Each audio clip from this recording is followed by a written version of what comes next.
Hello all my crafty friends, I'm Donna from Mason Creations Etc. and welcome to my channel. Are you a newbie and want to know exactly how to decoupage? If so, this is the video for you. I'll show you step by step exactly how to decoupage a rice paper image to a glass mason jar. It's super easy and I'll guide you through it. So if you're ready, let's make a mess. The first thing, and one of the most important things, is to wipe your jar with alcohol. I'm using a pre-moistened wipe, but you can use a paper towel and alcohol.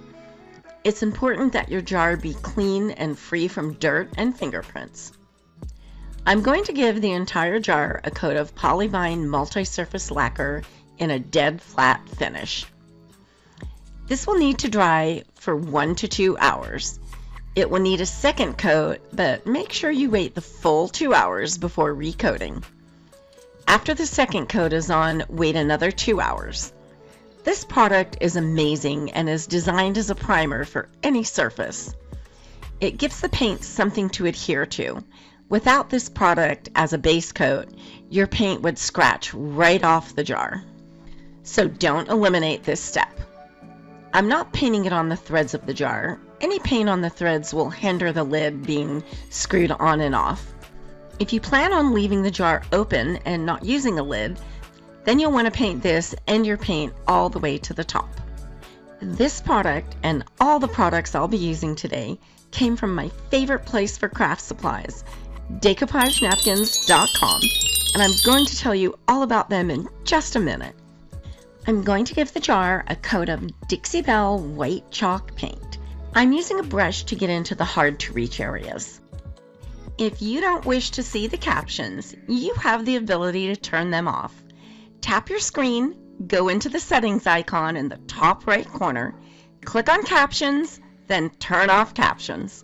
I'm dabbing it on with a sponge, which leaves a nice eggshell texture. You can use a paintbrush if you prefer.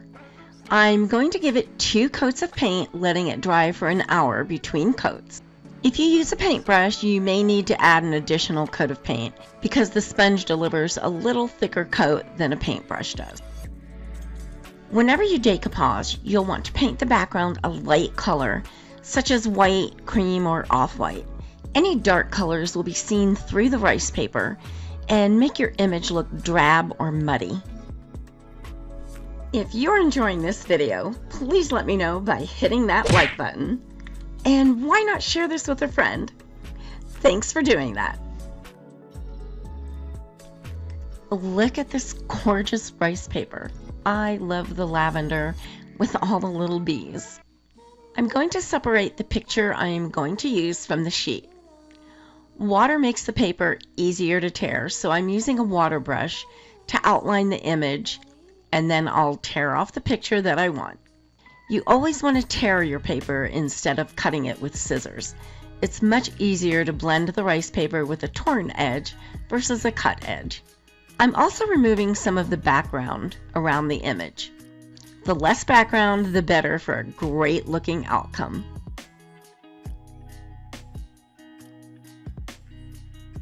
A water brush has a cartridge that you fill with water and then brush it on the napkin or rice paper.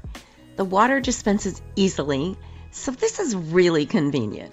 You can find this in my description box below in my favorite tools section, just in case you want to check it out. All the products and tools I use and recommend in my videos have been tested by me. I won't suggest something that I haven't used myself. Each product will be listed in my description box below, and we'll have a blue link to make it easy for you to find. Any of the links I provide are safe for you to click on.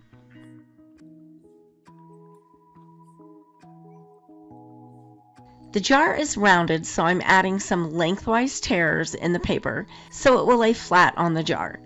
The edges will overlap a little, which won't be noticeable, but will ensure a nice fit.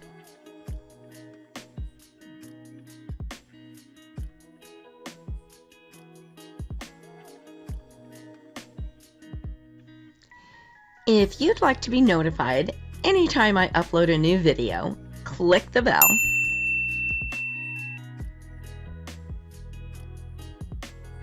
I'm using Polyvine Heavy Duty Wood Varnish as my decoupage glue. This product performs so much better than Mod Podge. It dries crystal clear and won't yellow like Mod Podge. You also won't get the thick lumps from brush marks either.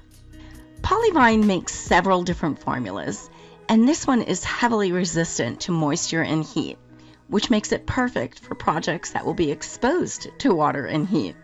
All Polyvine varnishes are UV resistant, so you can put your creations in sunlight without fear of fading. Once I have the image exactly where I want it, I'm lifting it up from the bottom and adding my varnish and gently brushing the rice paper down. At the bottom of the jar where the paper is torn, I'll brush those down one at a time. Then I'll do the same thing with the top of the image. I'll let that dry for 2 hours. DecoupageNapkins.com has such a great selection of rice papers as well as napkins that you can purchase one at a time. Rub-on transfers, molds, modeling clay, stencils, stamps, scrapbook paper, and much more.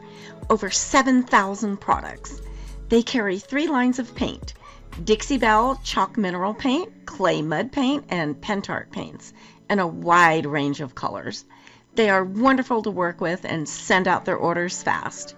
They are truly your one-stop shop for craft supplies.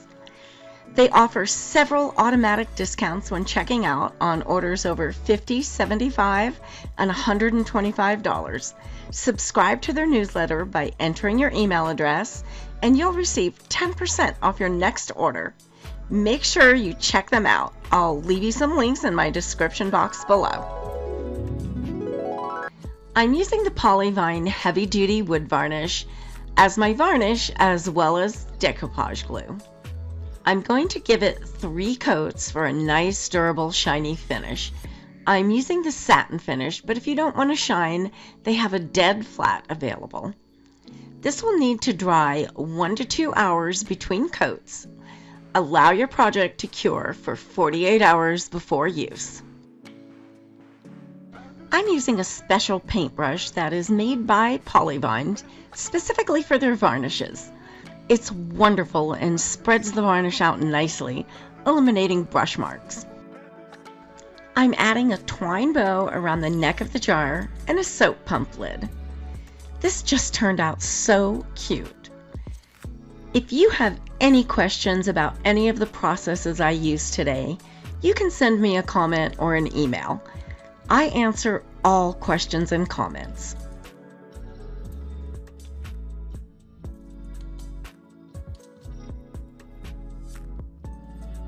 Don't forget, all of the wonderful products I'm using today can be found at my favorite place for craft supplies, DecoupageNapkins.com, and I'll leave you links in my description box below.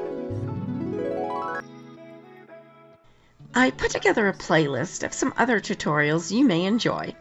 Click the picture on the right to be taken directly to that playlist. Thanks so much for watching, and I hope you enjoyed this video.